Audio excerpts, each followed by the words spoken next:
ಜೊತೆಗೆ ಸರ್ ಇನ್ನೊಂದು ಪ್ರೇಕ್ಷಕರಿಗೊಂದು ಗೊಂದಲ ಇದೆ, ಪ್ರಶ್ನೆ ಇದೆ. ಇತ್ತೀಚೆಗೆ ಕೋಮಲ್ ಅವರು ಕಾಣಿಸ್ಕೋತಾ ಇಲ್ಲ ಏನೋ ಕಂಪ್ಲೀಟ್ ಬಿಸ್ನೆಸ್ ಕಡೆ ಹೋದ್ರಾ ಅಥವಾ ಚಿತ್ರರಂಗದಲ್ಲಿ ಯಾಕೆ ಸಕ್ರಿಯವಾಗಿ ಕಾಣಿಸ್ಕೋತಿಲ್ಲ ಏನೋ ಅಂತ. ಯಾಕಂದ್ರೆ ಕೋಣ ಆದ್ಮೇಲೆ ಮತ್ತೆ ಮರೆ ಆಗ್ತೀರಾ, ಮತ್ತೆ ಈಗ 3 ಸಿನಿಮಾ ತರ್ತೀರಾ, ಒಟ್ಟಿಗೆ ಬರ್ತೀರಾ, ಮತ್ತೊಂದಿಷ್ಟು ಸರ್ಕೊಂಡ್ಬಿಡ್ತೀರಾ? ಇಲ್ಲ, ಹಂಗಂತಂದಿಲ್ಲ. ಕತೆ ರೆಡಿ ಆಗಬೇಕು.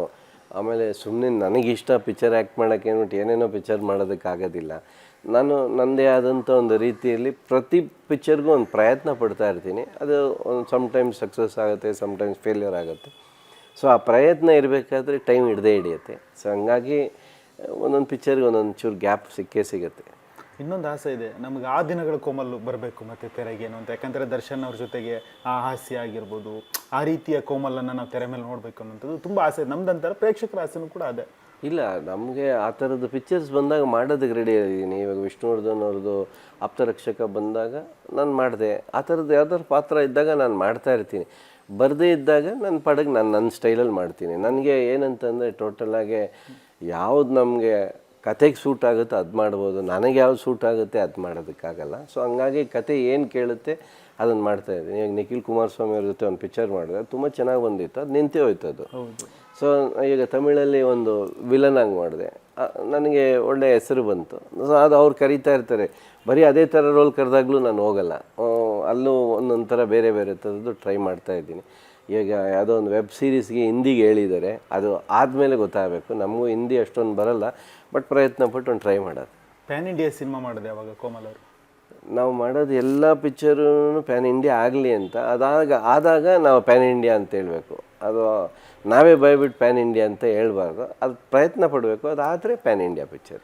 ಈ ನಮಗೆ ನಿಮ್ಮ ಸಿನಿಮಾಗಳು ಮುಂದೆ ಬರುವಂಥ ಸಿನಿಮಾಗಳು ಅದೇ ಹೇಳಿದ್ನಲ್ಲ, ತೆನಾಲಿ ಆಗಿರ್ಬೋದು, ರಿಲ್ಯಾಕ್ಸ್ ಆಗಿರ್ಬೋದು, ಸಂಗೀತ ಬಾರ ಇಂಟ್ರೆಸ್ಟ್ ಉಂಟು. ಆ ಸಿನಿಮಾಗಳ ವಿಶೇಷತೆ ಏನು ಹೇಳಿ? ಹ್ಯೂಮರ್ ಜೊತೆಗೆ ನಮ್ಮ ಕಂಟೆಂಟ್ ಇರುತ್ತೆ. ಯಾಕಂದರೆ ಆ ಹ್ಯೂಮರ್ನ ಮಿಸ್ ಮಾಡೋಂಗೆ ಇರಲ್ಲ. ಇವಾಗ ಹೆಂಗೆ ನ್ಯಾಚುರಲ್ ಫ್ಲೇವರ್ಸ್ ಐಸ್ ಕ್ರೀಮ್ ಇರುತ್ತೆ, ಆ ಥರ ಒಂದು ಮ್ಯಾಂಗೋ ಫ್ಲೇವರ್ ಅಂದರೆ ಅದು ಮ್ಯಾಂಗೋ ಇರಲೇಬೇಕು ಅದರೊಳಗಡೆ. ಆ ಮ್ಯಾಂಗೋ ಇದ್ರೇ ಆ ಮ್ಯಾಂಗೋ ಫ್ಲೇವರ್ ಆಗೋದು. ಹಂಗೆ ಸೀತಾಫಲ ಅಂದರೆ ಸೀತಾಫಲ ಫ್ಲೇವರ್. ಹಂಗೇ ನಾವು ಕಾಮಿಡಿ ಫ್ಲೇವರ್ ಇದ್ದೇ ಇರುತ್ತೆ, ಜೊತೆಗೆ ನಮ್ಮ ಕಂಟೆಂಟು ಇರುತ್ತೆ. ಕೋಮಲ್ ಅವರ ಕನಸೇನು? ಕನಸು ಒಳ್ಳೊಳ್ಳೆ ಈಗ ಇಂಡಸ್ಟ್ರಿಗೆ ನಾನು ಬಂದಾಯಿತು. ಇದರಲ್ಲಿ ಇನ್ನೂ ಒಂದು ಒಳ್ಳೆ ಪ್ರಯತ್ನಗಳು ಮಾಡಬೇಕು. ಎಷ್ಟೋ ಪಿಕ್ಚರ್ಸ್ ಇದೆ ಆ ಥರ. ಒಂದು ಈಗ ಆಡದೇನೆ ಪಿಕ್ಚರ್ ಮಾಡೋವಂಥದ್ದು ಒಂದು ಪ್ರಯತ್ನ ಪಡ್ತಾಯಿದ್ದೀವಿ. ಆ ಥರದ್ದು ಒಂದೊಂದು ಹೊಸ ಪ್ರಯತ್ನ ಪಡ್ತಾ ಇರ್ತೀವಿ. ಈಗ ಕೆಲವರು ನಟರುಗಳದ್ದು ಒಬ್ಬೊಬ್ರದ್ದು ಒಂದೊಂದು ಲೈಫ್ ಸ್ಟೈಲ್ ಇರುತ್ತೆ. ನಮಗೊಂದು ಕ್ಯೂರಿಯಾಸಿಟಿ, ಕೋಮಲ್ ಸರ್ ಅವರ ಲೈಫ್ ಸ್ಟೈಲ್ ಹೇಗಿದೆ? ಭಾಳ ಸಿಂಪಲ್ ನಂದು, ತುಂಬ ಸಿಂಪಲ್. ನೀವು ನೋಡ್ತಾ ಇದ್ದೀರಲ್ಲ, ಭಾಳ ಸಿಂಪಲ್ ಆಗಿರುತ್ತೆ. ಇತ್ತೀಚೆಗೆ ಬರುವಂಥ ನಟರಿಗೆ ಏನು ಸಜೆಷನ್ ಕೊಡ್ತೀರಾ? ಯಾಕಂತೇಳಿದ್ರೆ ಏನೋ ಒಂದು ಕನಸಿಟ್ಕೊಂಡ್ಬರ್ತಾರೆ ಚಿತ್ರರಂಗ ಎನ್ನುವಂಥದ್ದು. ಯಾಕಂತೇಳಿದ್ರೆ ನಿಮ್ಮದು ಅಲ್ಲ, ಆವಾಗಲೇ ಹೇಳಿದ್ನಲ್ಲ, ಓದ್ಕೊಂಡು ಬನ್ನಿ ಅಂತ. ಓದ್ಕೊಂಡು ಬರಬೇಕು, ಸಿನಿಮಾಗೆ ಬರಬೇಕು ಅಂತಂದ್ರೆ you should study well about cinema and come. ನಿಜ ಸರ್. ಇದ್ರ ಜೊತೆಗೆ ಇತ್ತೀಚೆಗೆ 1-2-3 ಸಿನಿಮಾ ರಿಲೀಸ್ ಆದವು, ಸಿನಿಮಾಗೆ ಥಿಯೇಟ್ರಿಗೆ ಜನ ಬರ್ತಿಲ್ಲ ಎನ್ನುವಂಥದ್ದು. ನಟರು ಥಿಯೇಟ್ರಲ್ಲೇ ಕಣ್ಣೀರು ಹಾಕೋಕೆ ಶುರು ಮಾಡ್ತಾರೆ. ಅಂದರೆ ಜನ ಅವ್ರು ನೋವಾಗಿರುತ್ತೆ, ಅವರು ವ್ಯಕ್ತಪಡಿಸೋಕೆ.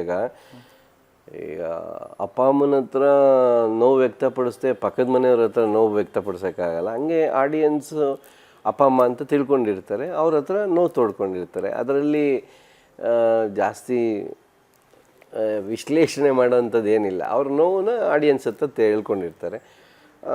ಅವ್ರಿಗೆ ಇಷ್ಟ ಆದರೆ ಅವ್ರು ಪಿಕ್ಚರ್ ನೋಡ್ತಾರೆ. ಮತ್ತು ಈಗ ಕನ್ನಡ ಆಯಿತು, ಪರಭಾಷೆ ನಟರ ಜೊತೆಗೆ ಯಾವುದಾದ್ರು ಅಂದರೆ ಬಿಗ್ ಸ್ಟಾರ್ ಜೊತೆಗೆ ಶೇರ್ ಮಾಡ್ಕೋಬೇಕು ಸ್ಕ್ರೀನ್ ಅನ್ನುವಂಥದ್ದು ಯಾವ್ದಾದ್ರು ಇದೆಯಾ? ನನಗೇನು ಆಸೆ ಅಂತೇನಿಲ್ಲ. ಬಂದರೆ ಇವಾಗ ಎಲ್ಲರೂ ಭಾಳಷ್ಟು ಬೇರೆ ಬೇರೆ ಸ್ಟೇಟಿಂದ ಕೂಡ ಒಬ್ಬೊಬ್ಬರು ಪಿಕ್ಚರ್ಗಳು ಅವಕಾಶ ಸಿಗ್ತಾ ಇರುತ್ತೆ. ನನಗೆ ಸಿಕ್ಕಂಥ ಅವಕಾಶ ಚಿಕ್ಕ ಅವಕಾಶ ಸಿಕ್ಕಿದ್ದು, ದೊಡ್ಡ ಅವಕಾಶ ಸಿಕ್ಕಿದಾಗ ಅದನ್ನ ಉಪಯೋಗಿಸ್ಕೋತೀನಿ.